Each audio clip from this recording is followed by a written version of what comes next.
Mis amados amigos y hermanos, quiera nuestro bondadoso Dios y Padre de nuestro Señor y Salvador Jesucristo derramar cual refrescante lluvia en medio del árido desierto, sus más ricas y reconfortantes bendiciones sobre nuestras vidas.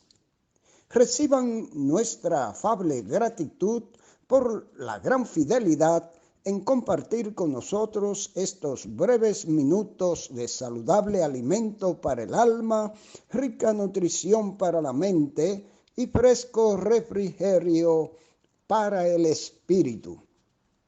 Y ahora, palabras de sabiduría, Hechos 11, 27 y 29. En aquellos días, unos profetas descendieron de Jerusalén a Antioquía. Entonces los discípulos, cada uno conforme a lo que tenía, determinaron enviar socorro a los hermanos que habitaban en Judea. Con la meditación de hoy, arribamos al punto final de nuestro provechoso recorrido por el interesante capítulo 11 del libro de los Hechos. Dentro de los versículos claves que ya hemos leído hoy, se destacan dos asuntos dignos de nuestra atención. Primero, la aparición de profetas en la iglesia de Antioquía y segundo, la decisión de los discípulos de Antioquía con relación al mensaje de estos profetas. Casi toda la revelación especial de Dios contenida en el Antiguo Testamento fue hecha a través de los profetas, que fueron hombres escogidos por Dios como sus voceros y canales para comunicarse y revelar su voluntad a su pueblo. Jesucristo, como el más grande en todo y de todos, fue el paradigma de los profetas, pero el mismo Jesucristo dijo en Mateo 11, 9, 13 que Juan el Bautista, por el papel que le tocó desempeñar, agregamos nosotros, fue el último y el más grande de todos los profetas. Sin embargo, en la dispensación de la gracia en el nuevo pacto durante el período apostólico de la edad de la iglesia y hasta que se completó el Nuevo Testamento, el Espíritu Santo otorgó, después de la ascensión del Señor, el don de profeta a muchos hermanos. Según 1 Corintios 12, 28, 13, 2, 14, 1 y 3, así como Efesios 4, 11. Tal es el caso de Ágabo y sus compañeros en Antioquía. Estos profetas del Nuevo Testamento, además de edificar, exhortar y consolar, pronosticaban hechos y fueron inspirados juntos a los apóstoles para terminar de escribir las Sagradas Escrituras.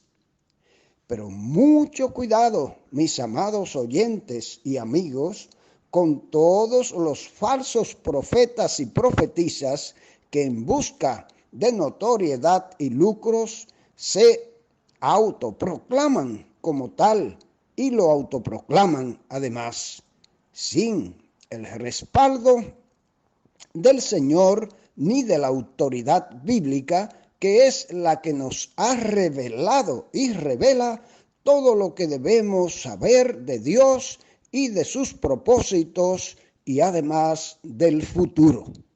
1 Timoteo 4, 1 al 5, 2 Timoteo 4, 3, 4, 2 Pedro 2, 13 al 15 y Judas versos 15 y 16. El segundo asunto a destacar en los versos de hoy es la notable generosidad y el espíritu solidario que demostraron los hermanos de Antioquía, cuando se enteraron por la profecía de Ágabo que sus hermanos en Judea necesitarían de su ayuda en medio de la hambruna que se avecinaba. Estos hermanos de Antioquía hicieron acopio del consejo que les da el apóstol Pablo en 1 Corintios 13 a los que profetizaban o deseaban profetizar. Era necesario que el ejercicio del don de profecía, tan importante y útil en ese momento, así como de cualquier otro don, fuera precedido por el amor a sus hermanos. Las grandes penurias y necesidades de los humanos desaparecerían o quedarían empequeñecidas ante las gigantescas fuerzas y efectos del amor al prójimo y a nuestros hermanos. Los profetas de la dimensión de la época apostólica cesaron, pero su mensaje de amor a Dios y a nuestro prójimo permanece y permanecerá para siempre. Si compartimos nuestro amor y nuestros bienes con el prójimo, sin alimentar la vagancia ni el parasitismo, seremos mucho más prósperos y tendremos menos miseria en nuestro mundo. Y ahora les invito a disfrutar de los valiosos aportes de nuestros comentaristas Matthew Henry con la traducción y adaptación al castellano de don Francisco La Cueva, así como R.E. Harlow de la Escuela Bíblica Emaús, hoy con el tema Verdaderos Profetas y su mensaje en Antioquía.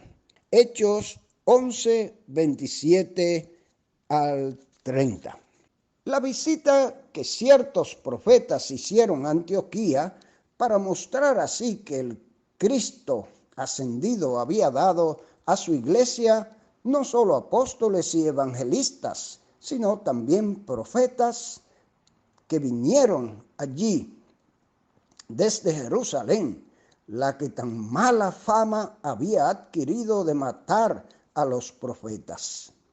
Una vez que Saulo y Bernabé habían enseñado y exhortado a la iglesia, ahora les eran enviados profetas para mostrarles las cosas que deben suceder después de estas. En particular, la predicción de un hambre que había de venir de toda la tierra habitada o para toda la tierra habitada, es decir, en todo el imperio romano, según verso 28, durante el reinado del emperador Claudio. La profecía fue dada por ministerio de un tal Ágabo, al que hallamos después en el capítulo 21, 10, 11, al profetizar el encarcelamiento de Pablo en Jerusalén. Tanto Flavio Josefo como varios historiadores romanos hacen mención de esta hambre, aunque no fue solo una, sino varias las hambres que ocurrieron durante el reinado de este emperador. El buen uso que hicieron los discípulos, según verso 29 de esta profecía, no se dedicaron a almacenar trigo y otros alimentos para sí mismos, sino que como buenos cristianos pensaron enseguida en aliviar la situación de otros hermanos más pobres. lo que decidieron. ¿Qué decidieron estos hermanos en esta buena actitud? Enviar socorro a los hermanos que habitaban en Judea. Aunque debemos atender en la medida de nuestras posibilidades a las necesidades comunes, hemos de atender especialmente a las de nuestros hermanos en la fe. A ningún pobre hemos de descuidar, pero hemos de cuidar primeramente a los pobres del pueblo de Dios y comenzar por los de nuestra congregación y extendernos después a las demás, como hacen aquí los fieles de Antioquía con los de Judea, a quienes llaman hermanos. Grande sería el oprobio de los fieles de Antioquía si por negligencia o falta de generosidad perdiese la vida alguno de los hermanos pobres de la iglesia de Jerusalén, su iglesia madre.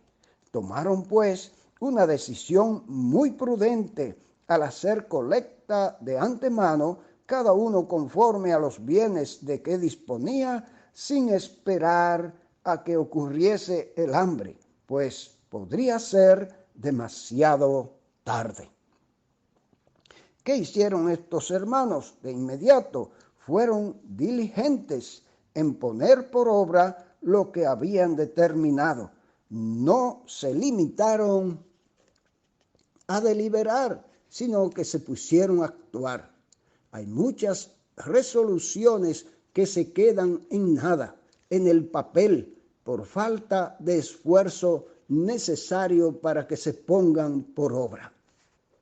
Se recogió, pues, el socorro determinado, enviándolo a los ancianos por mano de Bernabé y de Saulo.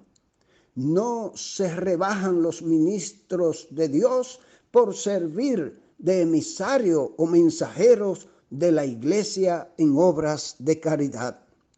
Nuestro Dios es un Dios de orden y por eso la colecta es enviada a los ancianos, es decir, a los responsables de las iglesias de Judea, a fin de que ellos la distribuyeran conforme a la necesidad de los hermanos para los cuales había sido enviada, así como se había contribuido a ella conforme a las necesidades de los hermanos en esta región.